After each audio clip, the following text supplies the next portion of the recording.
नमस्कार। हमारे education learning channel में आप सभी का स्वागत है।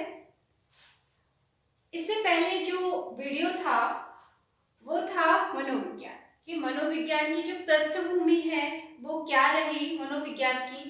आज हम जिसके बारे में बात करेंगे वो है बाल मनोविज्ञान। मनोविज्ञान की एक शाखा है बाल मनोविज्ञान, जिसको हम चाइल्ड डेवलपमेंट या चाइल्ड साइकोलॉजी भी हम बोल सकते हैं, क्योंकि बाल मनोविज्ञान के अंतर्गत ही बाल विकास का अध्ययन किया जाता है।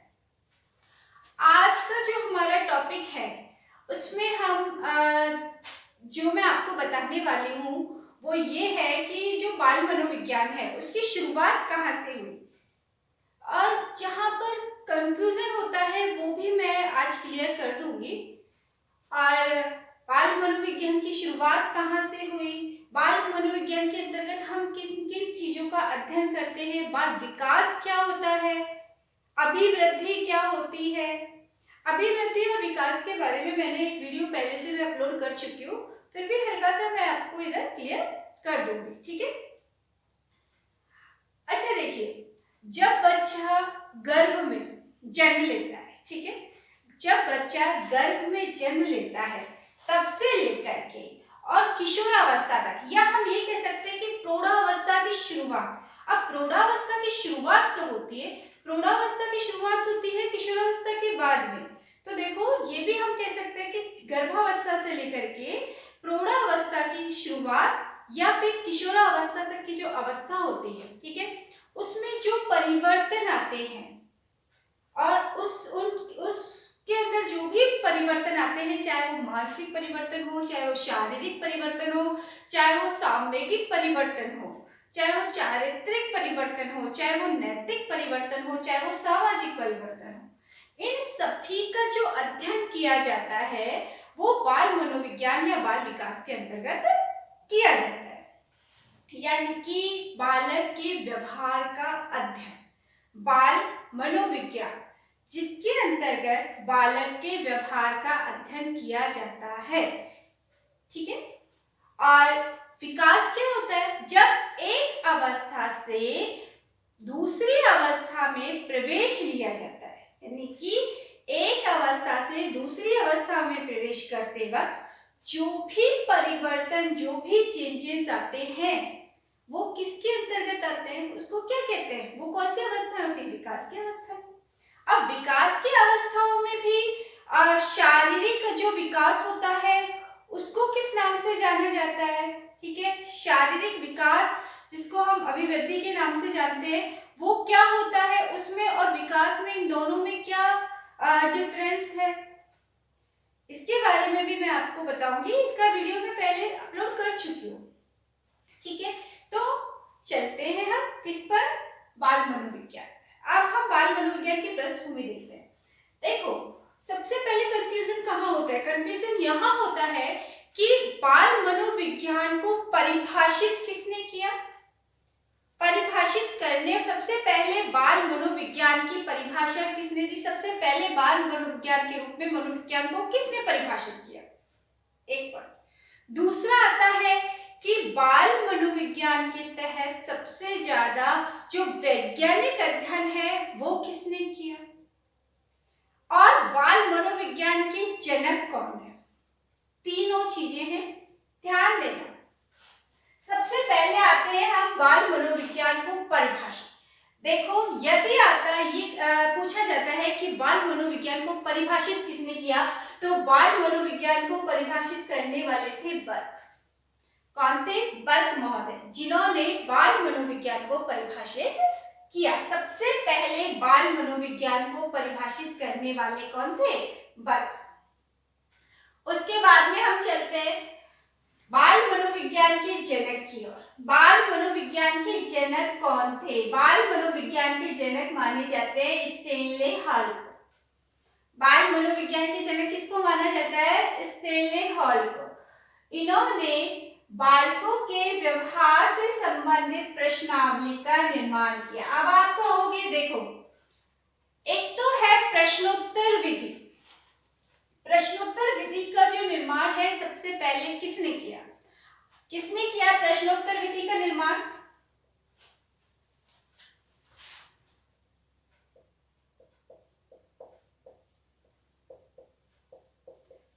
किया था? अरस्तु। किसने किया था? अरस्तु ने। अरस्तु ने, ठीक है। प्रश्नावली विधि,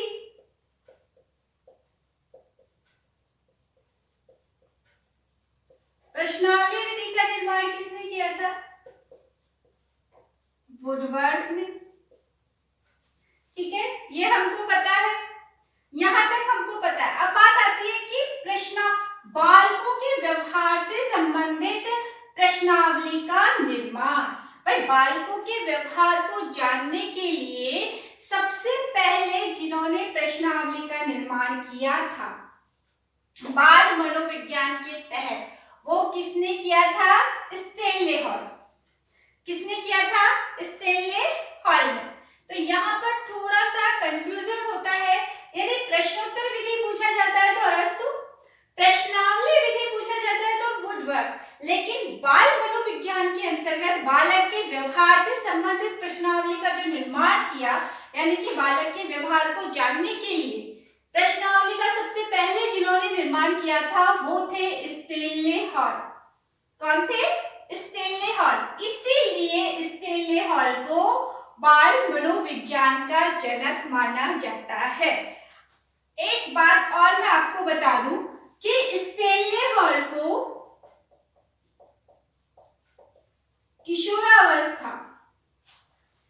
किशोरावस्था का पितामह भी बोलते हैं। जब हम पढ़ेंगे, हर अवस्था को अलग अलग मैं आपको बताऊंगी। जब हम अवस्थाएं पढ़ेंगे वहां आपका ये चीज क्लियर हो जाएगा। लेकिन क्योंकि यहाँ पर स्टेनले हॉल की बात चल रही है तो स्टेनले हॉल को किशोरावस्था का, किशोरों का क्या कहा जाता है? पितामह भी इनको कहा जाता है, ठीक है। अब चलते हैं क्या? वैज्ञानिक अध्ययन। कंफ्यूजन जो करने वाली चीज है वो चीज मैं आपको क्लियर कर देती हूँ ताकि कंफ्यूजन किसी तरह का ना हो। प्रश्नोत्तर विधि अरस्तु, प्रश्नावली विधि वुडवर्थ। लेकिन बाल मनोविज्ञान के तहत बालकों का व्यवहार का अध्ययन करने के लिए सबसे पहले जिन्होंने प्रश्नावली का प्रयोग किया था, निर्माण किया था, प्रश्नावली का निर्माण किया था, वो कौन थे? Stanley hall. कौन थे वो? Stanley hall. अब हम आते हैं कि ये पूछा जाता है कि सबसे ज्यादा, यदि हम ये कह सकते हैं वैज्ञानिक विवरण किसने प्रस्तुत किया या वैज्ञानिक अध्ययन किसने किया बाल मनोविज्ञान से का, तो किसने किया था? पेस्टोलॉजी ने किया था। किसने किया था? पेस्टोलॉजी ने। वैज्ञानिक अध्ययन किसने किया था? पेस्टोलॉजी ने किया था। सबसे अधिक, है ना, वैज्ञानिक विवरण प्रस्तुत करने वाले थे पेस्टोलॉजी। इन्होंने क्या किया था? इनके एक पुत्र था 3.5 वर्ष का। इन्होंने 3.5 वर्ष के अपने पुत्र पर अध्ययन किया, रिसर्च किया।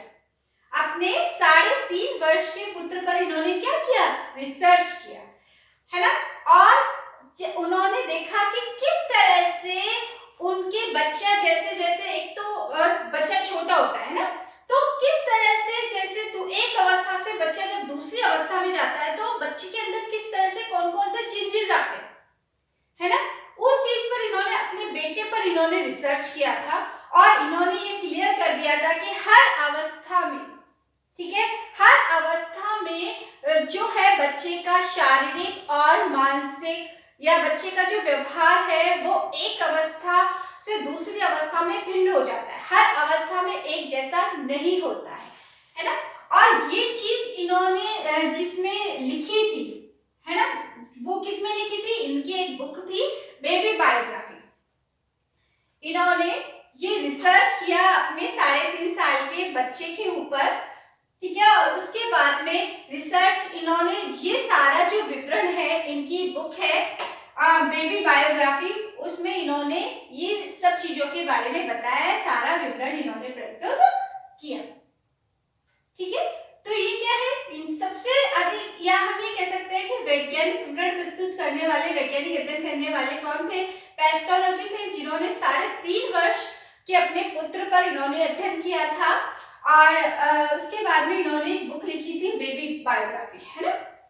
इसके बाद यदि इसमें से यदि हम क्वेश्चंस की बात करें तो परिभाषित करने वाला, बाल मनोविज्ञान को परिभाषित करने वाले कौन थे? बाल मनोविज्ञान के जेनेट स्टेनले हॉल। वैज्ञानिक अध्ययन पेस्टोलॉजी। पेस्टोलॉजी ने अपने 3.5 वर्ष के पुत्र पर अध्ययन किया था और रिसर्च करने के बाद में इन्होंने जो भी वर्णित किया वो अपने बेबी बायोग्राफी अपनी बुक में उन्होंने जो भी है वो उस बुक में वर्णित किया। स्टेनले हॉल ने प्रश्नावली का निर्माण बाल मनोविज्ञान से संबंधित बालकों के व्यवहार का पता लगाने के लिए सबसे पहले प्रश्नावली का निर्माण किसने किया था? स्टेनले हॉल ने। स्टेनले हॉल को किशोरावस्था का पितामह भी कहा जाता है। ठीक है, तो मेरे ख्याल से ये चीज आपके अच्छे से क्लियर हो गई होगी कि बाल मनोविज्ञान की शुरुआत मतलब किसने बाल मनोविज्ञान को परिभाषित किया, बाल मनोविज्ञान को परिभाषित करने वाले कौन थे, बाल मनोविज्ञान के जनक कौन थे, और वैज्ञानिक विवरण है वैज्ञानिक अध्ययन सबसे ज्यादा किसने किया बाल मनोविज्ञान। ठीक है, क्लियर हो गया। परिभाषित करने वाले वर्ग, जनक स्टेनले हॉल, और वैज्ञानिक विवरण प्रस्तुत करने वाले कौन थे? पेस्टोलॉजी। 3.5 साल के पुत्र पर किसने रिसर्च किया था? अपने 3.5 साल के पुत्र पर रिसर्च किया था किसने? पेस्टोलॉजी ने। इनकी बुक का नाम क्या था? Baby biography. क्या था? Baby biography. स्टेनले हॉल की यदि हम बात करें तो स्टेनले हॉल को जो इनको क्या माना जाता है? बाल मनोविज्ञान का जनक माना जाता है। इन्होंने बालकों के व्यवहार को जानने के लिए उनसे संबंधित प्रश्नावली का क्या किया? निर्माण किया। ठीक है, इसीलिए यदि ये कहा जाए कि बालकों के व्यवहार से संबंधित प्रश्नावली का निर्माण करने वाले कौन थे, तो कौन थे वो? Stanley hall. ठीक है, तो यहां तक आप लोगों को क्लियर हो गया।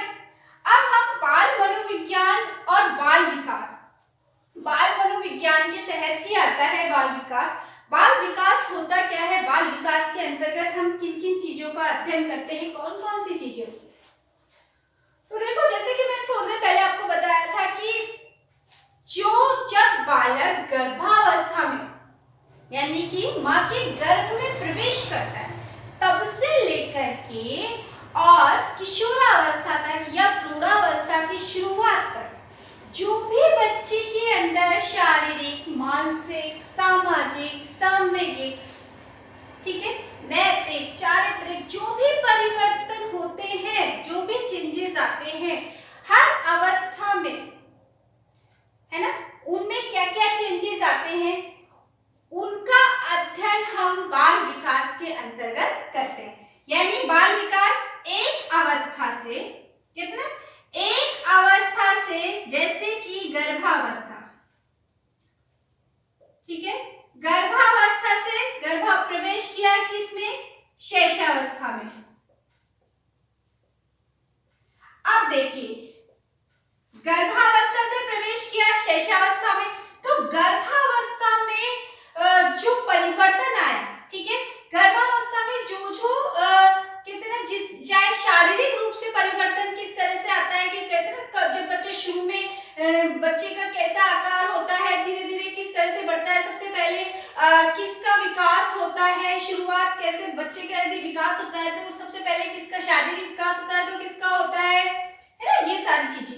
उसके बाद में आते हैं हम गर्भावस्था से शैशवावस्था या फिर जन्म से पूर्व की अवस्था, इसको हम बोल सकते हैं, इसको क्या बोलते हैं? जन्म से पूर्व की अवस्था या जन्म के बाद की अवस्था।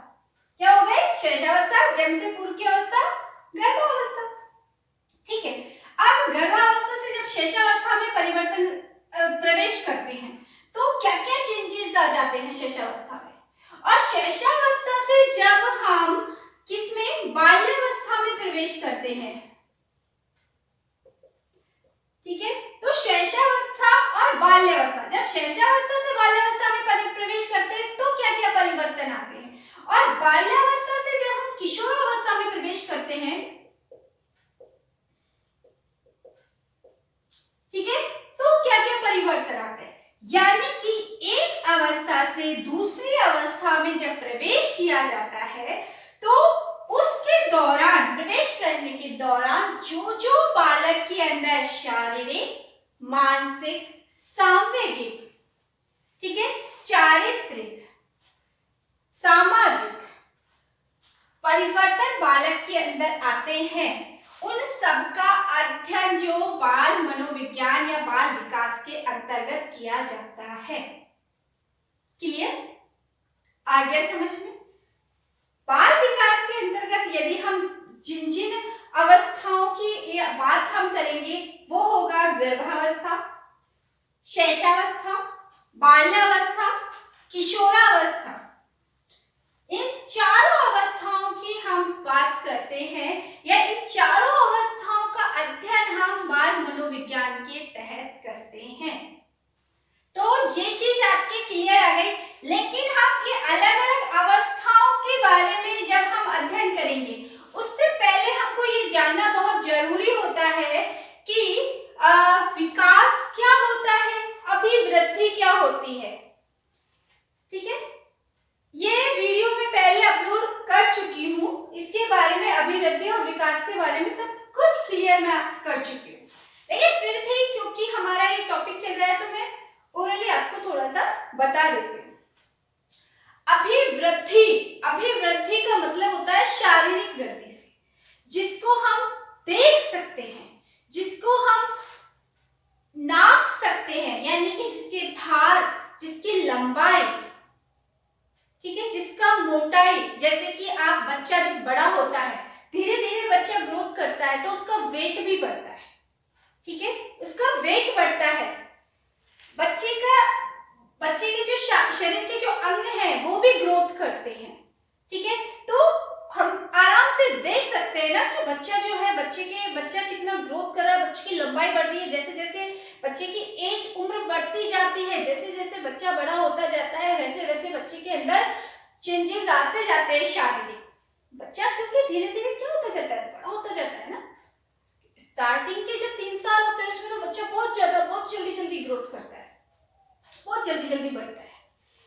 ठीक है, वो चीज हमको दिखाई देती है, यानी कि जिस चीज को हम देख सकते हैं, या फिर हम यदि एक लाइन में बोले तो जो शरीर के अंगों में जो परिवर्तन आता है, शारीरिक परिवर्तन जिसको हम बोलते हैं, तो शारीरिक परिवर्तन की यदि हम बात करते हैं तो वो होती है अभिवृद्धि। वो क्या होती है? शारीरिक परिवर्तन की बात करें तो अभिवृद्धि। और विकास यदि हम बात करें तो विकास यानी कि संपूर्ण विकास। विकास के अंतर्गत क्या हो जाता है? संपूर्ण विकास। विकास जिसको, जैसे एग्जाम्पल ये कि एक छोटा बच्चा होता है, जब मार्केट जाता है अपने पापा के साथ में, और जब खिलौने देखता है तो उसको एक बड़ी सी जो बाइक है वो बहुत पसंद आ जाती है और वो जिद करने लग जाता है। यदि बच्चा छोटा है, क्या करने लग जाता है? वो जिद करने लग जाता है। मैं बात कर रही हूँ शैशवावस्था की। वो बोलेगा नहीं मुझे ये गाड़ी चाहिए, नहीं मुझे ये गाड़ी चाहिए, मुझे तो ये बाइक चाहिए। वो जिद कर लेता है।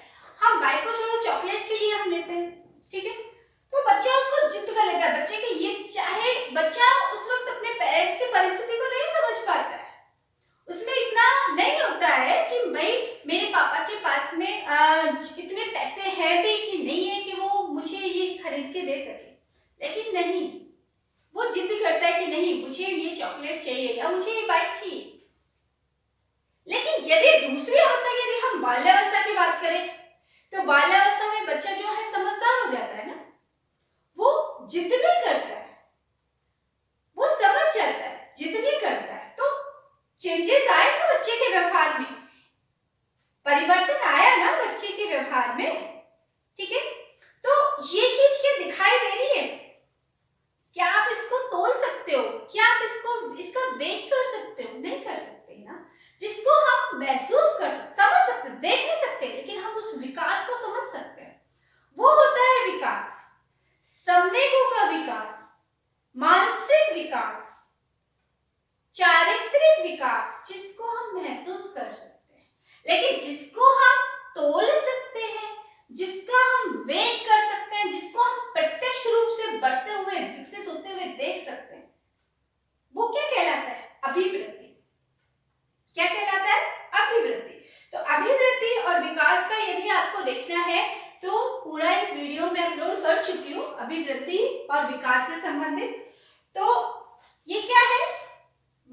मनोविज्ञान के तहत बाल विकास, गर्भावस्था से शैशवावस्था, शैशवावस्था से बाल्यावस्था, बाल्यावस्था से किशोरावस्था, यानी कि एक अवस्था से जब दूसरी अवस्था में प्रवेश किया जाता है तो क्या कहलाता है वो? बाल विकास।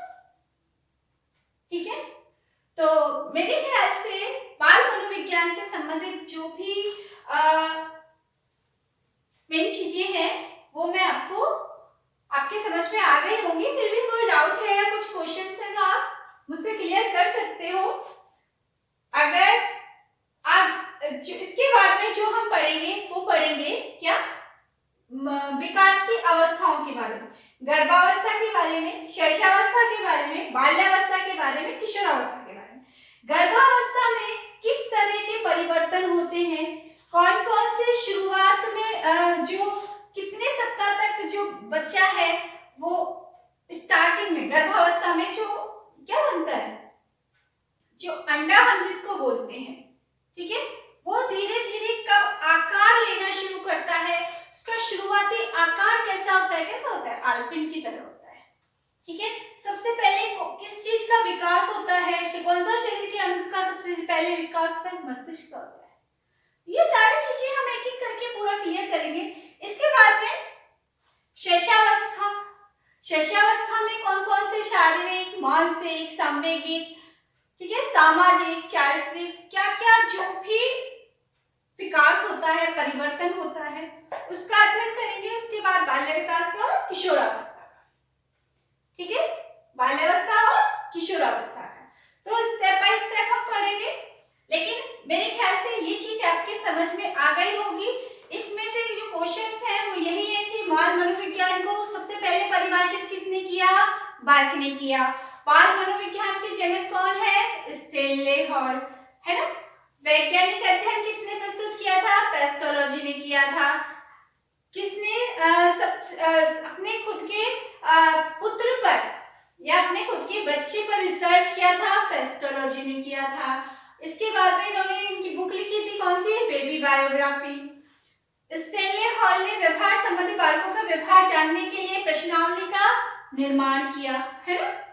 और किशोरावस्था का पितामह हम इसको बोला जाता है। वो मैं आपको जब किशोरावस्था में पढ़ाऊंगी तभी भी आपको वो चीज क्लियर हो जाएगी। तो मेरे ख्याल से आपका ये टॉपिक क्लियर हो गया होगा। तो आज के लिए इतना ही काफी है। फिर भी मैं सिर्फ आपसे यही कहना चाहूंगी कि मैं अपना 100% देने की पूरी कोशिश कर रही हूँ। लेकिन जब तक कहते हैं, जब तक मुझे मेरी कमियां नहीं पता लगेंगी, जब तक आप मुझे नहीं बताओगे कि मैम हमें यहाँ ये क्वेश्चन है, या अपने डाउट्स आप मुझसे क्लियर नहीं करोगे, मुझसे नहीं पूछोगे आप, तो मुझे कैसे पता लगेगा। क्योंकि आपको मैं एक चीज क्लियर कर देती हूँ कि जो एक टीचर होता है ना, वो टीचर जो होता है हमेशा एक स्टूडेंट बन करके रहता है। स्टूडेंट कैसे बन के रहता है? चाहे वो कितना भी एक्सपर्ट हो, एक टीचर यदि एक स्टूडेंट बन करके रहे, चाहे वो कितना भी एक्सपर्ट हो, तो वही उनके लिए बेस्ट होता है। क्योंकि आप सभी लोग जो भी पढ़ रहे हो, बीएड कर रहे हो, बीएसटीसी कर रहे हो, बीए बीएड कर रहे हो, बीएससी बीएड कर रहे हो, ठीक है, आप सभी लोगों का जो एम है वो क्या है? टीचर बनना, ठीक है। और हमारा एम क्या है? हमारा एम ये है कि हम आपको जो एक टीचर के अंदर जो क्वालिटीज होती हैं, जो गुण होते हैं, ठीक है, वो सारे गुणों से आपको अवगत कराएं। और यही कोशिश रहती है कि वो सारे एक बेस्ट टीचर के अंदर जो जो क्वालिटीज होती है ना, वो सारी क्वालिटीज आपके अंदर हो, ताकि आपकी टीचिंग भी क्या हो? इफेक्टिव हो, प्रभावी हो। यही ट्रेनिंग दी जाती है, यही ट्रेनिंग होती है। तो अगर कहीं भी कुछ भी आपको डाउट है, आप लोग मुझसे क्लियर कर सकते हो। Topic to topic next video में शायद कल ही अपलोड कर दूंगी कि जो ये अवस्थाओं से संबंधित गर्भावस्था को लेकर के, या सबसे पहले मैं आपको बताऊंगी इन चारों अवस्थाओं के बारे में, ठीक है। तो आज के लिए इतना ही काफी है। Have a nice day. अपना ध्यान रखना। धन्यवाद।